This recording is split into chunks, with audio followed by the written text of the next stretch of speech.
Guys, what is going on? This is the Club of the Man 1993. Back up you for another live review tonight. This is my second live review as I'm here to review 205 Live from the February 12th, 2019 edition of 205 Live. That, like SmackDown tonight, was the go-home show for the Elimination Chamber pay-per-views, as we are going to be having a Cruiserweight title match at the Chamber.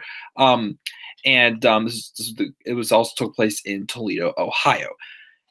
Dang, was this a pretty good show. I mean, the opening match, was solid. It was good for what it was. That second match we had, though, that to me is definitely an early match of the year candidate. And I got quite a bit I want to say about that match when we get to it. Yeah, we have a lot to talk about here, guys, of this really excellent show for sure for 205 Live. That again just makes me just can't believe it's already been a year since Triple H took over, just to see where this show has gone from, for sure, as it's definitely been a lot more fun to watch and doesn't feel so character oriented. Yes, again, as I say, there's some character development, but it feels like they're trying to bring out the best of the wrestling abilities, even though the general manager's a heel manager on Raw, but black that out, forget that's even going on or even happened, since Authors of Pain don't really exist right now since Akim's out in injury. Although we're supposed to get some type of feud with Apollo Crews and Razor, do not care at all whatsoever. But still, 205 Live again just put on, in my opinion, one of its strongest shows tonight. I feel for sure, even though it wasn't like all based on Elimination Chamber. It furthers some views for future and a possible situation I could maybe see come WrestleMania for sure. But with that being said, we will get into 205 Live here. Again, the show took place in Toledo, Ohio. First week we got highlights of showing of what's happened recently with Noam Dar and Tony Nese. Dar beat Tony Nese several weeks ago. Then Tony Nese then wanted a rematch to prove that it was a fluke. But then Nese and Dar got into a parking lot brawl where he almost severely injured Dar in the parking lot, and because of that, Drake Maverick suspended him. After Dar came back last week, though, and said he's good to go. He says he wants a match with Tony Nese next week, and Maverick first like, no, I can't do that. But then pretty much Dar said he'll bring Havoc to 205 Live until the match happens. And Maverick said he had no choice but to put the two in a no disqualification match and to contain the two of them. They put them in separate locker rooms throughout the night, apparently. And we also were told that we would have Cruiserweight champion Buddy Murphy meet his challenger Akira Tozawa for the Elimination Chamber match tonight for their official contract signing. And what would the Juggernaut try to do to Tozawa before Sunday? Or will Tozawa be able to get under the world champion's skin? We'll have to find out later on. The first match we had was Lindsay Dorado, or Lindsay Dorito, as Drew Gulak calls him, with the rest of Lucha House Party taking on Gentleman Jack Gallagher with Drew Gulak in his corner, but he's also sitting on commentary. Before the match started, I think we did have a little bit of like a thing about the Lucha House Party coming out, just saying stuff like how last night wasn't their night. Last night walking with Elias, but they're here now and it's a party with the Lucha House Party. I don't know if they're trying to get some type of like memo for them going, or some type of introduction for them going. So it's like, okay, they're trying something a little bit interesting. So I'll give them that credit, but still, I hate their booking on Raw for sure. 205 Live, they're fine. But then we have this match with Gentleman Jack Gallagher, and I keep saying how Gallagher just I hate seeing him in this role, just stuck as like the second man, part of this submission commission campaign that or the better 205 Live campaign, or again the submission commission, whatever they're calling these guys with Gulak and Gallagher together. But basically, it was basically just a match just to give Gallagher some time in the ring. So I don't really see him in the ring much lately. While Drew Gulak is on commentary, just pitching how he really wants to take in the newcomer Humberto Carrillo under his wing and hopefully learn from him. But of course, it's him basically wanting to try to take away the high flying style on 205 Live and basically just make 205 Live all about him. The match with Dorado honestly was not that bad at all. For the most part, we had just a lot of grounding and pounding and whatnot. Gallagher using his hard hitting maneuvers in there as well. again, I liked also how Gallagher was on. I got Gulak was on the microphone, calling Jackie and whatnot. Just ruined him on obnoxiously again, just putting over again how good the two of them are together. But then towards the end of the match, Lindsay Dorado had pinned Gallagher, but Gallagher kicked out. They traded shots while getting to their feet. Dorado stunned him with a chop and took him up, but then he went for a super hurricane, but Jack Gallagher countered into a roll up for a quick little victory. Again, it's just what I tell you. It was not a bad physical match with Gallagher and Dorado. Put over Gallagher for sure, and to give the whole submission commission campaign or whatever again we're calling them a win, and just for no reason them to try sound like, hey, we could be good guys for Humberto Carrillo to team up with. But what we heard from Carrillo a little bit later afterwards, as he's backstage, he was asked about what he thought about Gallagher and Gulak trying to recruit him. Carrillo says that even though high-flying Lucha Libre got into 205 Live, he can't deny help from two of the greatest wrestlers in the world, which, I wouldn't say Gallagher right now is on that level. Yeah, he still feels like more so like a crony rather than just like a legitimate threat in this division. Again, there's just a lot more to him. This heel role from him just feels like it has him stuck into some type of position. He deserves to be a contender for the Cruiserweight. I get not everyone can be, but I don't know. I guess with you. I don't know, I guess again, I still would rather have him be the one to be kicked out of this whole team rather than the Brian Kendrick. But we'll see where it goes. But Carrillo's but Gulak, I can say, is definitely can be taken seriously as one of the best for sure, because he's definitely thrived again since Triple H took over, which is why I keep saying also I hope Gulak get some more time in NXT like he did last week. Also, that match he had with Matt Riddle was an awesome technical wrestling match for sure. But after that, we had a promo of Arya Daivari, who is somewhere else, brick hallway, said he was tired of propping up losers. First, a wannabe wrestler, and then a guy who can't even articulate a single sentence. Daivari said that soon enough, he'll be Cruiserweight champion, and the WWE Universe will have to show him the respect he deserves. Now, again, because of Hideo Itami apparently leaving, even though it still has been announced officially by WWE.com. He's still in the 205 Live roster. Actually, I haven't checked for a couple days. Let me see here. Is Hideo Itami still listed? Still listed under the hold on. First, I got two emails. What's this all about? I don't need that anymore. Okay, let me check and see first if Tommy still listed on 205 Live. I haven't. Reports make it seem like that yes, Tommy has been released, but I think it's true, but they haven't really made it like official. I feel. Come on, let's get to this. Yep. NXT UK 205 Live. Yep, he's still listed under 205 Live Superstars. I don't know why they haven't taken him out yet if he's gone for sure. But so yeah, I really, again, as I probably said before Daivari came back, I really was not digging him that at all. I was glad that he got kind of eliminated very early in the Cruiserweight Championship tournament last year. But then I was digging what he was doing with Hideo Itami, but again, it kind of had to end it abruptly because of the fact that Tommy left. So I was starting to get a little bit more behind him. So we'll see what happens. If he does get more dangerous and whatnot, whenever he starts getting more time in the ring to himself. And we also have a segment in the back with the Canellises. Maria looking great as always, of course. If I say, Mike was saying he didn't work for 16 years to lose to people like the Brian Kendrick and Kalisto.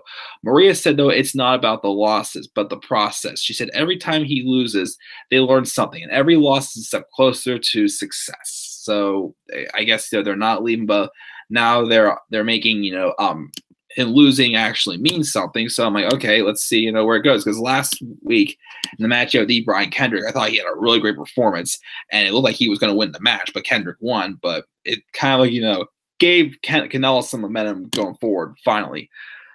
But then we had this match, and again, it might be one of my early match of the year candidates for sure. Well, actually, hold on. Still nothing beats Ricochet and Johnny Gargano, but this could be in my top 10 by the end of the year. This match was awesome. Noam Dar and Tony Nese in a no disqualification match. And as it says here, I don't need one of the photos on my notes from Sportskeeda, Tony Nese literally almost broke all of Noam Dar's fingers. This match was like not as blockbuster, of course, but it almost felt like to me I was watching Brock Lesnar and CM Punk from SummerSlam 2013. I'm not saying a lot, but this was an excellent no disqualification match. And what's up, Elite Squad? And yes, Nese and Dar was definitely an awesome match. We had just a lot happen in this match. Before the match even started, like Tony didn't even come in and do his usual entrance, counting, bragging about why he's the greatest ever, whatnot, point out his 8 abs and whatnot, his 8-pack, I'm sorry. But he just went, man, then Noam came out and they just both started brawling. Again, Tony Nese wanted to, prove that the win over Dar, the loss of Dar was a fluke, and then Dar wanted to get revenge for attacking him in the parking lot. But this was just an all-out brawl from the beginning. There was uses of weapons, chairs.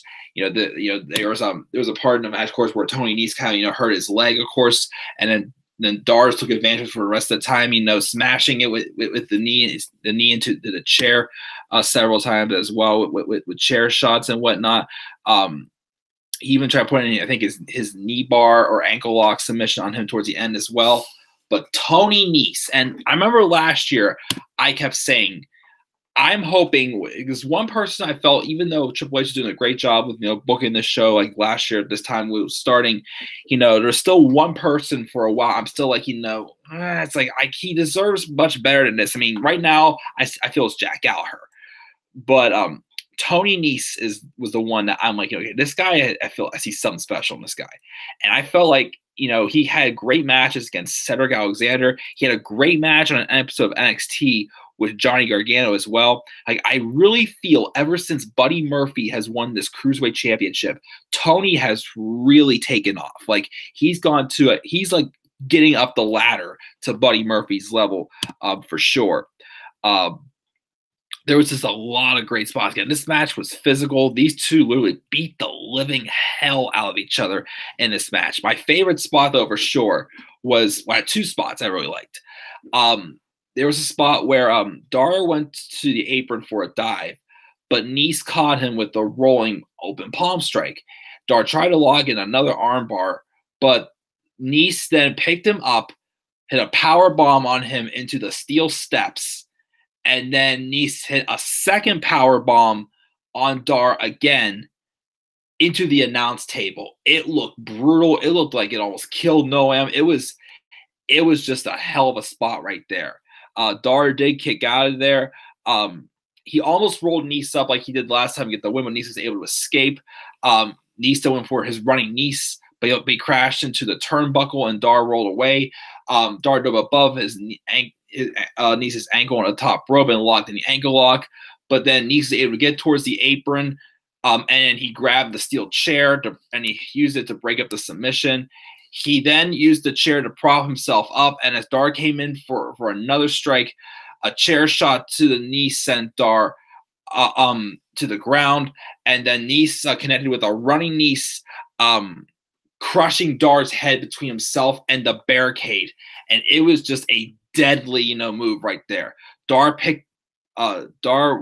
Nese picked up Dar, who again was still hurting from his knee before, hobbled his way to the ring, and this time it was enough as Tony Nese pinned Noam Dar for the victory, making Noam Dar looking really strong in this match, looking like an impressive underdog, and then on one knee, making Tony Nese like an absolute badass. I am starting to think, because I really don't think Murphy's dropping the title to Tozawa on Sunday. I'm starting to think, well, we had the contract signed, so let me get to that first before I give my word. I think this is going for WrestleMania. Backstage, we have Tozawa and Murphy in backstage for the contract signing. While Tozawa signs the contract, Murphy says he doesn't have a chance on Sunday.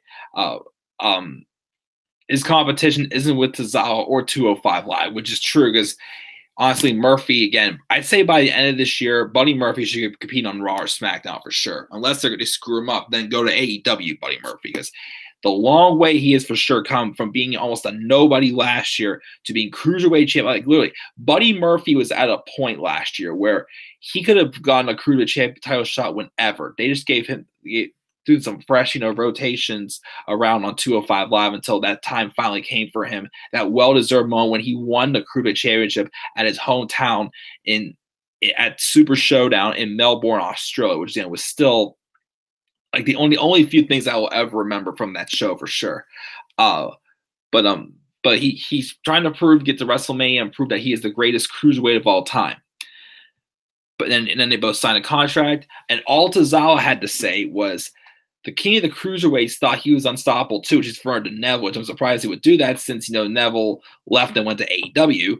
Well, first he went to that Dragon's Gate, but now he's gonna be going to AEW. But he thought he was unstoppable too, and he ended up taking his title, even though it only lasted for 6 days. That was still very weird. But what I think is going to happen, honestly, again, Tony Nese tonight had a match that you can't like get any higher than what Nese just went through. I mean, yes, it is 1-1 with Dar and Nese. They'll have one more match, maybe.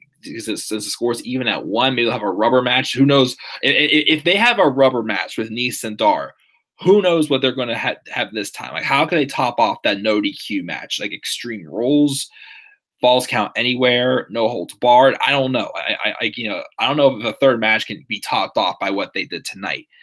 But I still think that even though he's been a heel, Buddy Murphy to me has been someone that has been a respectable heel. He just thinks he's the best and he puts on good matches. He doesn't need to always cheat to win and whatnot, but he just puts on good matches. I feel like he's gained that respect where I think Buddy Murphy at some point this year can work as a babyface, and I think Tony Nese will be the one to turn on Buddy Murphy, setting up a match with Tony Nese and Buddy Murphy at WrestleMania. Maybe Murphy will still retain or whatnot. I'm not sure, but again, just a long way Buddy Murphy has come. He's definitely gained the respect. He's gained all the fans. He has the story there too. Again, he was in NXT. He weighed 225 pounds, and he was looking for opportunities, so he lost weight to be in the cruiserweight division, and he has had to work extra hard to keep his weight down. For sure. Again, remember, he failed the weigh-in before Greatest Royal Rumble. He was supposed to have a match storyline-wise at the Greatest Royal Rumble, but he failed the weigh-ins. That's why he didn't get the opportunity then. He did get an opportunity on 205 Live, but he lost then, but then he beat Cedric Alexander in Melbourne, and then he also beat him at TLC also. But Buddy Murphy really wants to cement himself as one of the best on the main roster, with him being, definitely gain the respect for sure after all he has been through. I would say maybe turn him face and have Tony Nese be the one to turn on him, and he'll win as a babyface at WrestleMania 35 because the crowd would want to see Buddy Murphy win for sure. But that's my thoughts, guys, on this episode 205 Live. I gave it an A. I wasn't giving it an A-, but again, that match was way too good at the end for me not to give this show an A-, because it was a solid match again between Gallagher and Dorado, but that match though between Nese and Dar was just awesome. Again, one of the best matches. Still, Gargano and Ricochet is still the best match of the year so far, but that match with Nese and Dar could be talked about when we get to 10 months down the line when I do my best of the best for 2019. But guys, that's going to be it. That's what I'm going to be checking out now. I got to give it an A. Thanks for Elite Squad for joining me live, guys. A for 205 Live this week. Look forward to the Cruiserweight title match with Buddy Murphy and Akira Tozawa on Sunday. But, guys, what grade would you get 205 Live? Your thoughts down in the comment section below. And be sure, as always, to click my like and subscribe or contact on my channel. Follow me on Twitter as well, at DemandAirborne93. And, guys, I'm checking out. I'll see you guys all tomorrow for my NXT UK, NXT, and also at some point tomorrow, if not, then definitely Thursday, I will be doing my live preview and predictions for Elimination Chamber 2019. So until then, guys, I'll see you guys tomorrow. Have a great rest of your night, everyone, and peace out, everybody.